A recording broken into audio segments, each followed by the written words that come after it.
पिछले 7 वर्ष के अंदर 6 लाख से अधिक युवाओं को हम लोगों ने अब तक प्रदेश के शासकीय विभागों में नौकरियां प्रदान कर दी हैं। नियुक्ति की प्रक्रिया सभी आयोग और बोर्डों के माध्यम से निरंतर जारी है।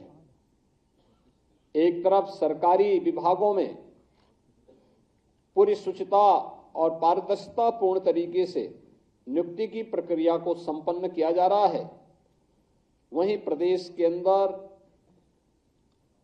नौकरी और रोजगार की नई संभावनाओं के लिए भी डबल इंजन की भारतीय जनता पार्टी की सरकार ने जो प्रयास प्रारंभ किए थे, आज उसके सार्थक परिणाम हम सबके सामने देखने को मिल रहे हैं। प्रदेश में सुरक्षा और कानून व्यवस्था की बेहतर स्थिति का परिणाम कैसे होता है, यह आज हम सबके सामने है। जब हम लोग देखते हैं कि जिस प्रदेश में कोई निवेश नहीं करना चाहता था, उस प्रदेश में देश भी और दुनिया भी आज निवेश करने के लिए आ रही है। आपने अभी पिछले दिनों देखा होगा, गत सप्ताह ही प्रधानमंत्री जी ने 10,24,000 करोड़ रुपए के निवेश के प्रस्तावों को जमीनी धरातल पर उतारा था, यानी उनका शिलान्यास का कार्यक्रम संपन्न हुआ। 10,24,000 करोड़ रुपए के निवेश के प्रस्ताव का जमीनी धरातल पर उतरने का मतलब आप जानते हैं? 34 लाख से अधिक नौजवानों को सीधे सीधे नौकरी। ये 34 लाख लोग पहले कहां जाते थे? देश के अंदर अलग अलग जगहों पर भटकते थे नौकरी के लिए। कोई महाराष्ट्र जाता था, कोई पंजाब जाता था, कोई बेंगलुरु जाता था, कोई गुजरात जाता था, कोई तमिलनाडु जाता था, कोई आंध्र प्रदेश जाता था। आज कहीं जाना नहीं है, बल्कि अपने ही राज्य में वह निवेश हो रहा है, अपने ही राज्य में उसको नौकरी मिलेगी। यह एक संभावना प्रदेश के अंदर तैयार कर दी गई। जब हम लोग ग्लोबल इन्वेस्टर समिट किए थे फरवरी 2023 में, तो हमें 40 लाख करोड़ रुपए के निवेश के प्रस्ताव प्राप्त हुए। पूरी दुनिया देख रही थी एक यूपी में क्या हो गया, इतना पैसा आ रहा है। थोड़ी भी शासन प्रशासन की कार्य पद्धति बदल जाए, ईमानदारी पूर्ण तरीके से वो कार्य करना प्रारंभ कर दे, तो कैसा सर्वांगीण विकास के रास्ते खुलते हैं। निवेश आ रहा है, इंफ्रास्ट्रक्चर। आज के दिन पर उत्तर प्रदेश में जितना कनेक्टिविटी के लिए 4 लेन की कनेक्टिविटी हो, एक्सप्रेस हाईवे का हो, रेलवे का हो, एयर कनेक्टिविटी का हो, वाटरवे का हो, जितना बेहतर कार्य यूपी के अंदर हो रहा है, अन्यत्र देखना कठिन है। इस इंफ्रास्ट्रक्चर का लाभ भी उत्तर प्रदेश के अंदर मिल रहा है। गांव गांव में विद्युतीकरण का कार्य हो रहा है, नए सब स्टेशन लग रहे हैं, नए जनरेशन प्लांट लग रहे हैं, विद्युत की अधिक से अधिक आपूर्ति देने की कार्रवाई हो रही है, नए नए तरीके से लोगों के जीवन में परिवर्तन लाने के कार्य हो रहे हैं। ये सभी कार्य समयबद्ध तरीके से आगे बढ़ाने का कार्य हो रहा है। इंफ्रास्ट्रक्चर के साथ साथ सरकार ने तकनीक का उपयोग करते हुए बेहतर व्यवस्था प्रदेश के अंदर तैयार की, खासतौर पर गरीब कल्याण के क्षेत्र में भी। पहले लोगों को सुविधा नहीं मिल पाती थी। पिछले 7 वर्ष में डबल इंजन सरकार आने का परिणाम किस रूप में लोगों को प्राप्त हुआ? बिना भेदभाव के लगभग 56 लाख गरीबों को एक एक मकान मिल गया। अनुमान करिए, पहले 1 मकान 2 मकान नहीं मिल पाता, 56 लाख लोगों को डबल इंजन सरकार ने मकान उपलब्ध करवा दिया। 23 लाख हेक्टेयर भूमि में अतिरिक्त सिंचाई की सुविधा दे दी।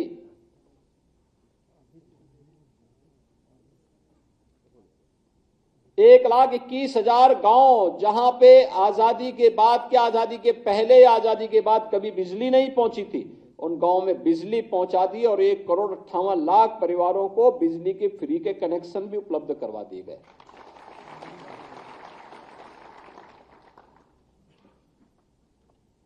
गांव-गांव में न्याय पंचायत स्तर पर, ब्लॉक स्तर पर हेल्थ एंड वेलनेस सेंटर बनाए जा रहे हैं। जिस उत्तर प्रदेश ने 1947 से लेकर के 2017 तक केवल 12 गवर्नमेंट मेडिकल कॉलेज देखे थे, आज उत्तर प्रदेश सभी 75 जनपदों में मेडिकल कॉलेज बनाने के लिए पूरी प्रतिबद्धता के साथ काम कर रहा है। ये परिवर्तन, यही परिवर्तन। महिला सशक्तिकरण की दिशा में जो प्रयास होने चाहिए थे, उसके सार्थक परिणाम आ रहे हैं। आज उत्तर प्रदेश की हर बहन और बेटी अपने आप को सुरक्षित महसूस करती है। युवा के मन में एक नया उत्साह है, किसान खुशहाल है, हर एक तबके को बिना भेदभाव के शासन की योजना का लाभ प्राप्त हो रहा है। और उन्हीं स्थितियों में उसी शुचितापूर्ण तरीके से नियुक्ति की प्रक्रिया को आगे बढ़ाने के साथ साथ सरकार पूरी प्रतिबद्धता के साथ कार्य कर रही है। हम लोगों ने पहले दिन से संकल्प लिया था कि नियुक्ति की प्रक्रिया अगर ईमानदारी पूर्वक आगे नहीं बढ़ पा रही तो ये युवाओं के साथ खिलवाड़ है और अपनी प्रतिभा को पलायन करने के लिए मजबूर करता है। ये एक राष्ट्रीय पाप है अगर युवा के साथ अन्याय होता है तो। और जो भी पहले दिन से हम लोगों ने तय किया है कि युवाओं के जीवन और उनके भविष्य के साथ जो खिलवाड़ करेगा, हम लोग भी जीरो टॉलरेंस की नीति को अपना करके उन तत्वों से उतनी ही सख्ती और कठोरतम तरीके से निपटने का काम करेंगे जो हमारे युवाओं के भविष्य के साथ खिलवाड़ करने का दुस्साहस करेगा।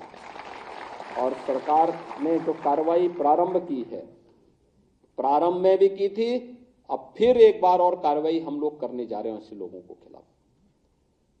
क्योंकि हम लोग तकनीक का उपयोग करते हैं तो हम लोगों के समान ही वे तत्व भी तकनीक का उपयोग करने लगते हैं। कभी कभी मैं सोचता हूं कि अगर वे लोग भी अगर सकारात्मक सोच रखते तो संभवतः गलत काम नहीं करते, अच्छी दिशा में आगे बढ़ते, खुशहाल का जीवन व्यतीत करते। लेकिन अब वे न घर के रहेंगे न घाट के रहेंगे,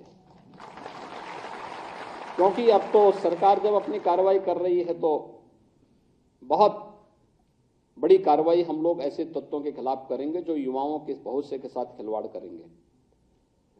और कार्रवाई भी ऐसी होगी, क्योंकि हम लोग जब कार्रवाई करते हैं तो उसको एक ऐसा प्रस्तुत करते हैं वो नजीर बन जाए, नजीर बनवाएंगे, दोषों को के सामने एक उदाहरण प्रस्तुत करवाएंगे।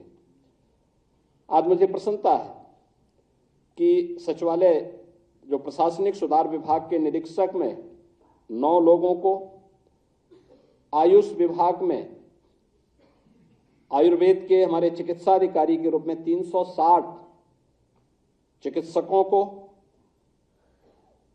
सिंचाई एवं जल संसाधन विभाग में अवर अभियंता के 234 अभियंताओं को, आवास विकास परिषद में अवर अभियंता के 123 अभ्यर्थियों को, डेंटल चिकित्सक के रूप में 141 चिकित्सा और स्वास्थ्य विभाग में, गृह विभाग में 42 अभियोजन सहायक अभियोजन अधिकारी और उत्तर प्रदेश पावर कॉरपोरेशन में टेक्नीशियन इलेक्ट्रिकल के रूप में 852 पदों पर चयन की जो प्रक्रिया संपन्न हुई है, उन्हें ये नियुक्ति पत्र आज यहां पे वितरित हो रहे हैं। यह आपके जीवन में एक उदाहरण है। आपने देखा होगा फॉर्म भरने से लेकर के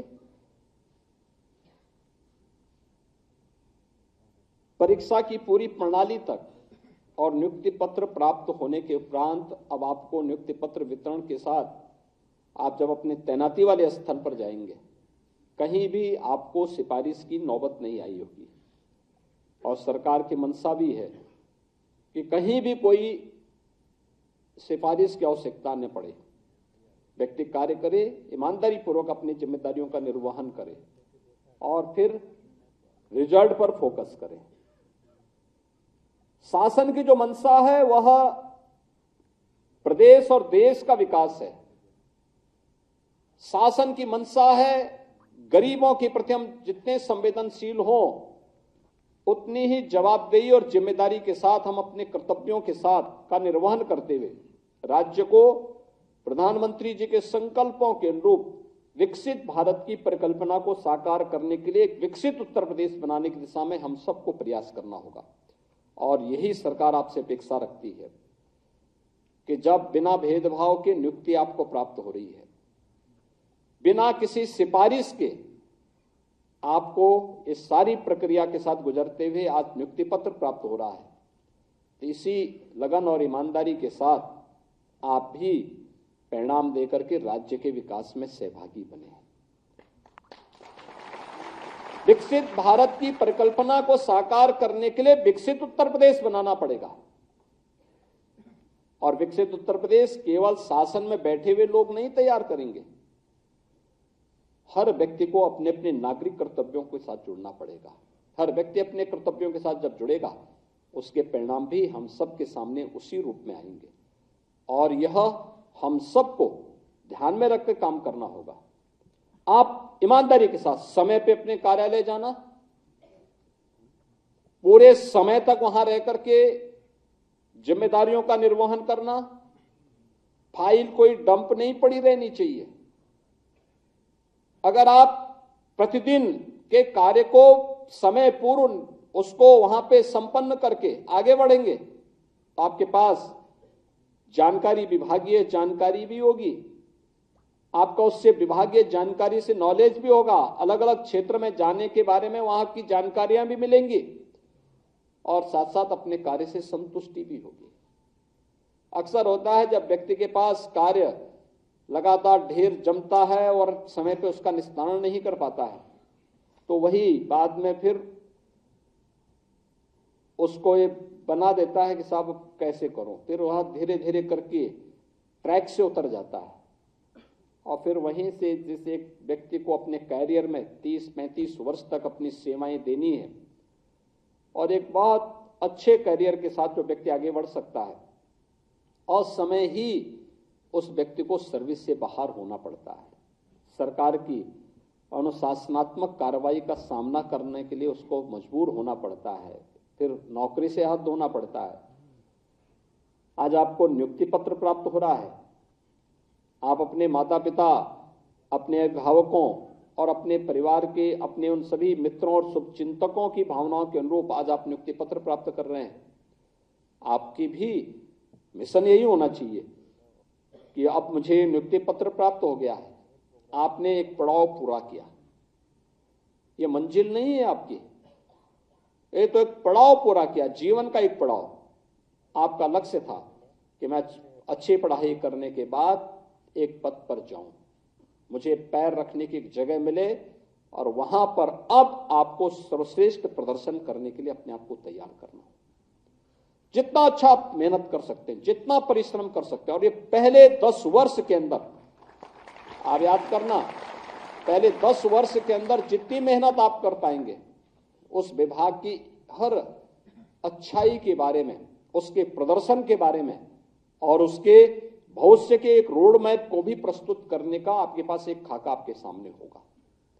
और जब भी इस विभाग में उच्चतम पदों की ओर आप जाएंगे तो आपको अपने बॉस के सामने या विभाग के सामने कभी भी आपको फिर अपने को कमजोर साबित करने की स्थिति नहीं आएगी। कमजोर नहीं पाएंगे आप अपने आप को, क्योंकि आप तो अपडेट हैं इन सब कार्यों की प्रति। और मुझे लगता है कि वह पहले दिन से आपको करना पड़ेगा, जवाबदेही के साथ, पूरी ईमानदारी पूर्वक अपने कर्तव्यों के निर्वहन के साथ आप आगे बढ़ेंगे। अलग अलग फील्ड से जुड़े हुए आप लोग हैं, कोई डॉक्टर है, कोई आयुष का डॉक्टर है, कोई अभियंता है, कोई टेक्नीशियन के रूप में काम कर रहा है, कोई किसी अन्य फील्ड में काम कर रहा है, किसी को सचिवालय प्रशासन में अपनी जिम्मेदारियों का निर्वहन करना है। अलग अलग दायित्व का निर्वहन करने के लिए आपको सभी को मिलकर के इस अभियान के साथ आगे बढ़ना ही पड़ेगा। और मुझे लगता है कि यह आपके जीवन में आत्मिक संतुष्टि का कारण भी बनेगा और आपको आगे बढ़ाने में एक निर्णायक भूमिका का निर्वहन भी करेगा। आज के इस अवसर पर मैं एक बार फिर से, जो पिछले हम लोगों ने अलग अलग समय में इस प्रकार के नियुक्ति पत्र के वितरण के कार्यक्रम किए, मुझे प्रसन्नता है कि हम लोगों ने यहाँ पे जल संसाधन विभाग के ही 1438 अभियंताओं को, नियुक्त जूनियर इंजीनियर को हम लोगों ने यहाँ पे उत्तर प्रदेश लोक सेवा के द्वारा चयनित थे, उनको भी नियुक्ति पत्र यहीं पे जारी किया। प्रवक्ता और सहायक अध्यापक के माध्यमिक शिक्षा के थे 436 को, इनको 2021 में हम लोगों ने नियुक्ति पत्र प्रदान किया। 271 खंड शिक्षा अधिकारियों को भी हम लोगों ने यहाँ पर नियुक्ति पत्र जारी किए।